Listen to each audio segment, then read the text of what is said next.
Hello there and welcome to TVS, bringing the eye on the news for Monday. These are the headlines. 2 missing as boat capsized off Longatone. MMEA detains 2 foreign fishing vessels and crew. 5 million ringgit additional allocation for Ustav and Gerak. And now on to the news. It is not just a card, but a hallmark that serves as an appreciation towards the elderly. The Kanyalan Gold Card KGC is an initiative introduced by the state government, intended to honour their services and contributions to the state development.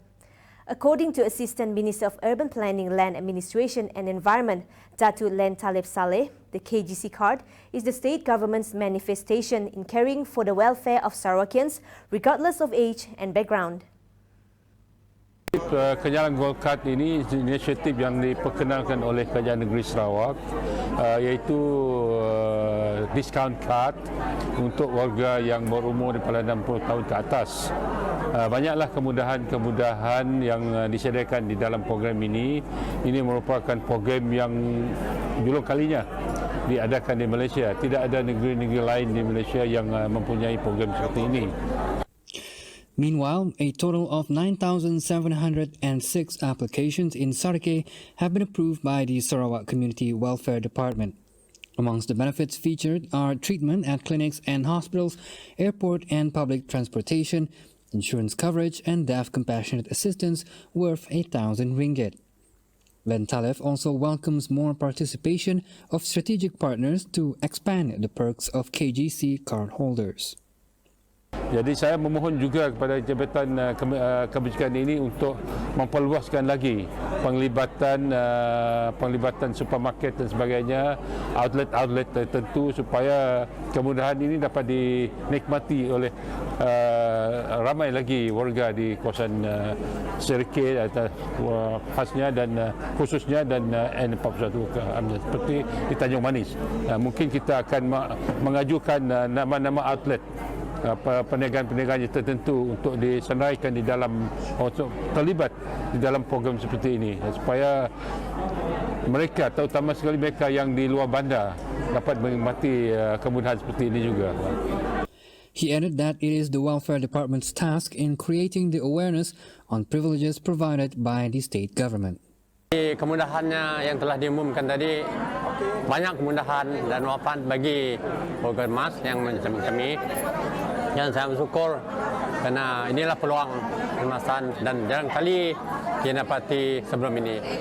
Dan kami semua mungkin merasa banggalah terhadap apa yang kami dapati pada hari itulah. Jadi saranan saya bagi yang belum lagi menerima, jadi berusahalah dan bersungguh dan kemudahan ini, rebutlah peluang ini untuk kebaikan kita bersama masa tua. There finally light at the end of the tunnel for small and medium entrepreneurs affected by COVID-19. Lending a helping hand, the state government will support the industry players through several special assistance programs. Among the assistances are Technical and Vocational Entrepreneurs Program, USTEF, Loan Scheme for Small and Medium Scale Industry, SPICS, and Graduates to Entrepreneurs Program, Gerak. It is clear that the assistance programs under the Ministry of International Trade and Industry, Industrial Terminal and Entrepreneur Development, MINTRAD, have given a second chance for entrepreneurs to recover following COVID-19.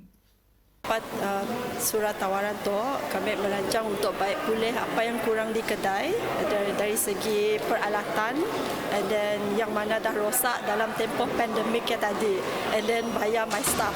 Asyik sangka juga lah dalam tempoh lepas tu tiba-tiba dapat call, dapat berita baik. Terima kasih SCDC. Yes. Jadi saya bersyukur pada Mintret dan juga SCDC lah, ya, dapat membantu IKS seperti kami, especially dalam keadaan yang tidak menentu, ya, jadi ia mampu untuk memberikan kami suntikan untuk meluaskan lagi produk. I would say the grant would help a lot, macam in terms of bila kami tutup time PKP kan, but the rental and all the salary kan still jalan, so I would use that grant to cover up all the previous costs lah. Meanwhile, Minister of International Trade and Industry, Industrial Terminal Entrepreneur Development Datuk Muhammad Naruddin Majais reveals that the government had approved an additional allocation of 5 million ringgit for USTEF and Gerak. Following overwhelming response from small and medium entrepreneurs wanting to restore their business affected during the movement control order. Program USTEF dengan Gerak tu kita bermula dengan peruntukan about lebih kurang 2 juta bagi setiap program tu lah dulu. So total about 4 million. Oleh kerana peruntukan kita hampir habis dari 4 million ya. Jadi oleh kerana juga program tu one of the most very popular program lah among usahawan kecil kita, memohon grant antara 1,000 hingga 20,000 maksimum.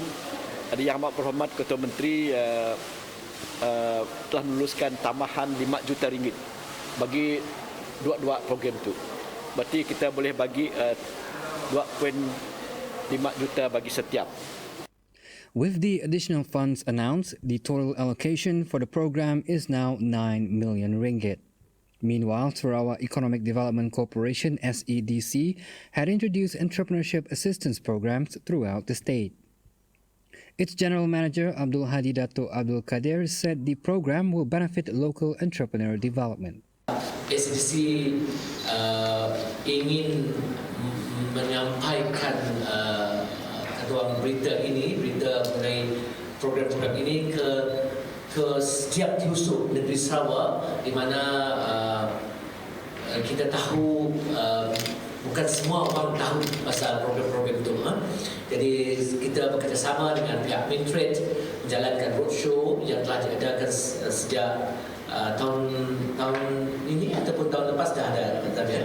Kita mempergiatkan lagi ataupun intensifikan aktiviti-aktiviti ini supaya ianya mencapai kepada jumlah yang kita kendaki.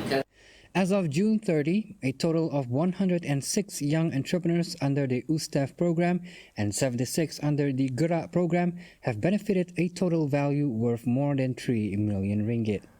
Meanwhile, a total of 260 entrepreneurs have received benefits from SPICs with a total value worth more than 19 million ringgit.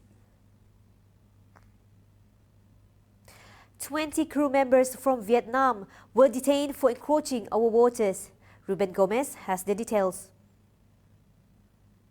The Malaysian Maritime Enforcement Agency (MMEA) detained 2 foreign fishing vessels and its 20 crew members believed to be from Vietnam during the Op Naga Timur operations at 12:30 a.m. on August 12th. Director of Sarawak Maritime First Admiral Robert Teh Giok Chuan told a press conference that the enforcement officers spotted crew members of the vessels conducting illegal fishing activities from trawlers about 175 nautical miles from Tanjung Po. The vessels attempted to evade detection by authorities by putting up cloned registration numbers issued by the Malaysian Fisheries Department. Despite the tactics, the enforcement team was not deceived. The enforcement team seized 40 tons of fish, including a ton of ikan baja, 30,000 litres of diesel, fishing equipment, as well as the fishing vessels estimated to be worth 2.5 million ringgit. The vessels were escorted back to the Tun Abang Salahuddin Maritime Complex and arrived on Friday. Awak-awak yang seramai 20 orang juga tidak mempunyai sebarang pengenalan diri, tetapi daripada percakapan kita sedia maklum yang kedua-dua bot adalah daripada Vietnam, menceroboh dan menangkap ikan secara haram lah di perairan Malaysia. Jadi 2 bot ni, satu bot mempunyai 17 awak-awak dan satu bot lagi mempunyai 3 awak-awak. Okey, berumur lingkungan 24 hingga 53 tahun. Okey, anggaran nilai rampasan setelah kita teliti daripada hasil tangkapan ikan yang dibawa dan juga vessel melebihi 2.5 juta bagi kedua-dua bot. Jadi ikan yang kita periksa terdapat lebih kurang 40 tan, banyak ikan yang ada, dan juga 1 tan ikan baja, manakala anggaran minyak yang dirampas adalah sebanyak 13,000 liter. Robert added that the crew members have underwent the COVID-19 screening test and all results were negative. An attempt by foreign fishermen to fool authorities by disguising two of their vessels as locally registered vessels in carrying out illegal fishing activities were foiled when they were arrested on Wednesday by the Malaysian Maritime Enforcement Agency (MMEA). A total of 20 Vietnamese aged between 24 to 53 years old were detained. The case is being investigated under Section 15, Subsection 1A of the Fisheries Act 1985. Two males on a fishing excursion went missing after their longboat crashed into the rocks before capsizing in a remote river in Long Atton. The missing victim, a 14-year-old boy and a 47-year-old man, were on board the longboat with 3 other occupants who survived the incident. A search and rescue SAR operation has been activated by the Sarawak Fire and Rescue Department following distress call at 11:45 p.m. on Saturday. Fire and rescue personnel from Marudi Fire Station were deployed to the scene located 12 hours by water and 10 hours by land at Timber Road from Miri. According to the SK Long Atton headmaster, the 5 men on board were workers of repair works at the school when fishing at 2:30 p.m. using a longboat headed upstream 20 minutes from the school. As they making their way back at about 9:30 p.m. when the boat smashed into a rock, broke apart and capsized. The 3 managed to escape as they swam towards the riverbank, but the duo drifted by the strong current and went missing. The search team comprised of 30 individuals made up of villagers of SK Long Atton and Long Nua and firefighters with a logistic of 10 longboats enters its second day covering a search of 4 kilometers radius from where the boat capsized. As at 5 p.m, the victim has yet to be found. A boost for pepper farmers in Betong. A pepper processing machine will be installed at the Farmers Organisation Office at the Divisional Agriculture Office, which is currently being upgraded for the purpose. Uga, who is also the Minister of Agriculture Modernisation, Native Land and Regional Development, added that the processing machine will be supplied by his ministry, as Betong is one of the state's biggest pepper producers. Uga noted that this was one way for the government to help the farmers. He added his ministry is subsidizing each farming family here with 2,000 ringgit worth of fertilizer this year. Meanwhile, on rubber, Uga said the division had no less than 1,300 hectares under the crop.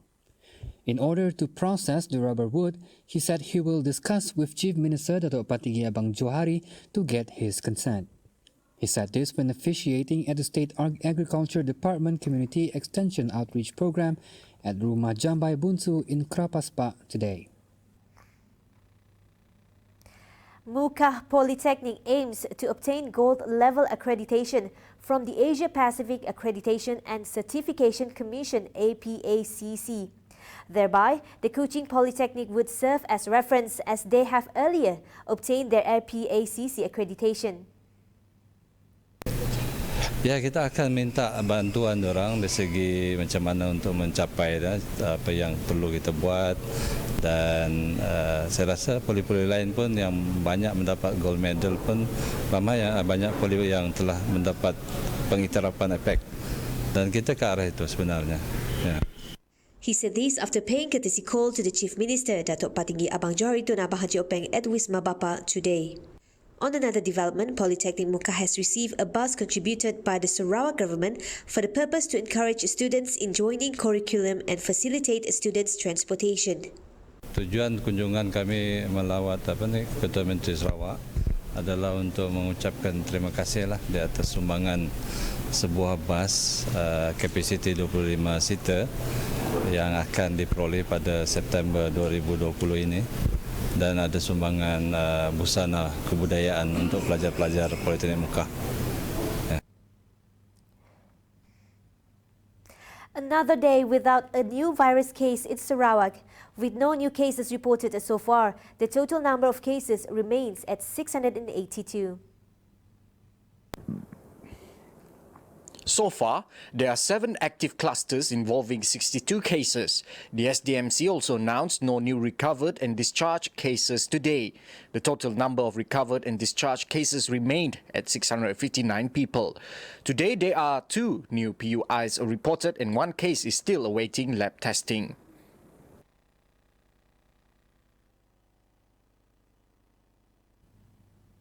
Sarawak State Secretary Dato' Amar Jaul Samion today received the Darjah Panglima Jasa Negara, bestowing him the title of Dato'.